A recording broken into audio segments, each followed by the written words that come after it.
Hi everyone, back again for another little Austin 7 update. It's been a month or so since I put the last video up. Done a few more bits to the body out there, but it's pretty rubbish weather this weekend, so I'm back in the shed. What I've done is I've taken the chassis out from under the bodywork, brought it back inside. See, that's all there. But what I've also done is bought another chassis off eBay. This one came with a V5. It's from a Ruby. It's 1935. So it'll make registering the car a whole lot easier if you've got a V5 with the matching chassis number, which is down there somewhere. You probably can't see from here. So what I intend to do is, where on this chassis I've made all these outriggers and extra bits of metal on here, and that's a rear mounting bracket for the gearbox, and I'm running the Robin Reliant 750 engine. So what I'm going to do is remake all these bits and bobs and weld them onto this chassis so I can use this one instead. So it'll be the correct chassis for the V5 and all that, keep it all legal. So what I've been doing today is cutting out brackets, made a load of paper templates or card templates, laid them out on this sheet of steel. I've got all these bits and bobs ready to go on the new chassis. When you're building an Austin 7 like this or anything like this, it's a good idea to get a sheet of 3mm steel. I've bought this steel off eBay again. It's perfect for making all these brackets. And to cut it all out, what I've been using is my jigsaw, just with a fine metal blade on it, and my old bandsaw. A couple of weeks ago I got this thing out, dusted it off, gave it a lick of paint, and also stuck a new motor on it just to revive it. The old motor was knackered, had no power in it really. So this is another motor bought off eBay again, 1/4 horsepower. That works beautifully, so that's all good. Also I've been building the fuel tank, or modifying the fuel tank. This is again a Robin Reliant fuel tank.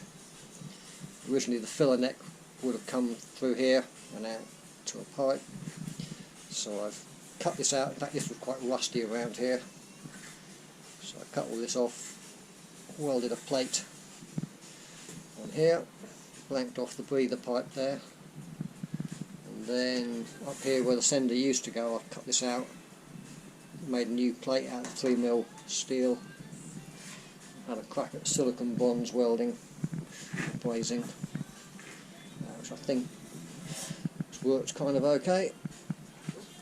The filler pipe now is going to be on the top here, so the filler thing will be actually inside the car, so I'll have to lift the boot up to fill it up, so that keeps it out of the way and one less thing to poke through the bodywork. This will be the new breather pipe coming out of here. I've still got to fix that in. Got a fuel sender here. I had to modify it a little bit, just so it fits in the tank and it's got the correct range of travel on it. This was fresh off the boat from India, so I don't know how good it's going to be. We'll see once it's all together. I think I have to give this a coat of paint just to tidy it all up. So that's all looking good and come together. So a bit of work on here. I've got this box section here, so that would be for these bits here. I've got to bend these, well, I have to bend these to match this profile here, because this is the edge of the bodywork. See, that's all there. I think there's about 8 bolts holding the body onto the chassis. So that's really looking quite nice. Let's have a look at the back of the car. Still waning out here.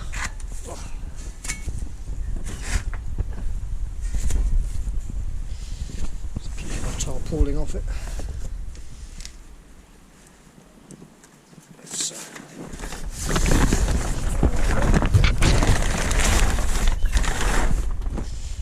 Back of the car's looking quite nice. This will be hinged here, or like the hinges up here. So that'll go like that. The fuel tank sits in there. I think on the last video I was making this panel up here, so it's all been welded in, cleaned off. That's all looking good down the side of the car. I'll make some sort of latch that will go here just to hold this down. See, I've got those pegs there which locate in holes, and that will go down something like that. A little bit of finishing work just to get it nice and flat. Cover that up again.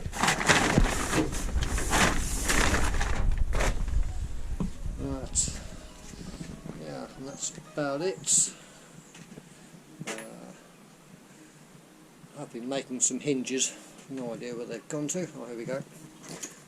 So I made these little hinges, these are going to go on the boot to hold them up. So looking quite nice. I'll probably drill a couple of holes in here, thread them, and then I can bolt them onto the boot. So you can see that work, something like that.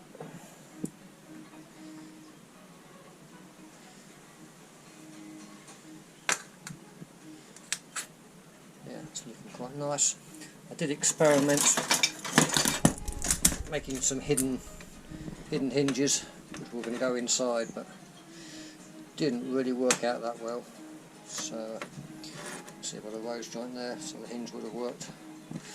Something like that, but I'm probably going to scrap that idea in favour of using these on the outside. So that's one of the next things to do, to mount these on there and get that boot hinged up.